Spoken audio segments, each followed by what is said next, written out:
My student visa expired, so I had to look for another visa, which was the work permit. So I got rejected so many times. I applied for it and got rejection after another, to the point where I was now facing deportation.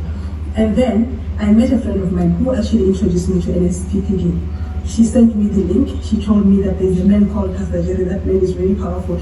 Just listen and do this, because she knows that I'm very argumentative, and I was actually going to argue with her and say, yeah, it's a scam or so. And then I started telling her that I don't need a man or anybody to pray for me, to take me through to God, or to put me in front of God or whatsoever. I remember vividly that we had a very lengthy argument. Then I said, okay, let me just try it and see how it goes. I started listening to it, but I was like, oh, this is too noisy for me, and this is, I can't even hear anything. I don't even hear this people in that working. Anyway, fast forward. There was a day that I was driving to work. I was in the highway. And Pastor Jerry, you mentioned my case. You said an email is coming your way. Someone under the sound of my voice, it will not even be up to 10 minutes after this prayer. Your own new beginning will enter your hand. That email that will make you shout, Jesus, this is my new beginning. As your amen was on, I receive it right now. For some reason that day I could actually hear each and every word that you said, from the first to the last. I could hear you in that day. I was like, wow, Tushi, I'm hearing this name. Why am I hearing this name? So immediately I packed my car on the cab. I said, I typed amen on the thing on YouTube. I typed. I didn't know when we were typing the comment section. I just typed. I said, amen, this is my job. So when I got to work, I was starting my shift at 8 o'clock in the morning.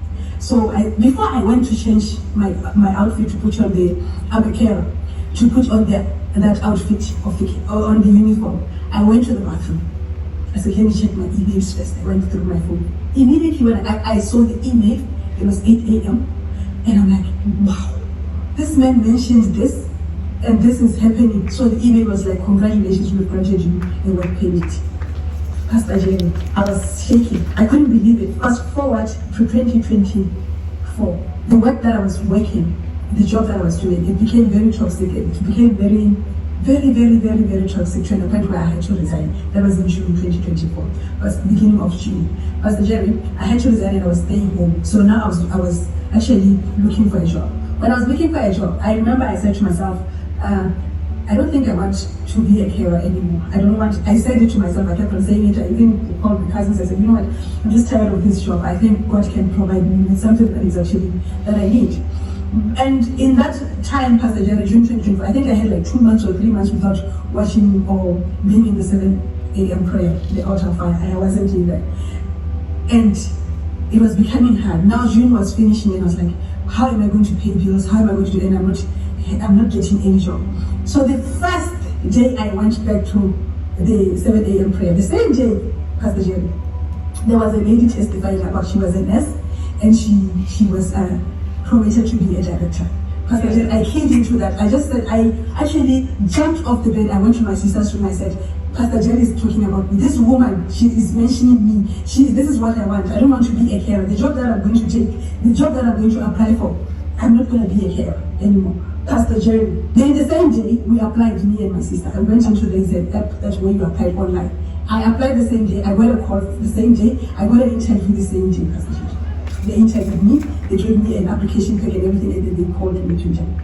Pastor Jerry, in the morning, they called me. They said, Pam, we see your CV, and after our interview, we thought you could be the senior supervisor. I was like, huh?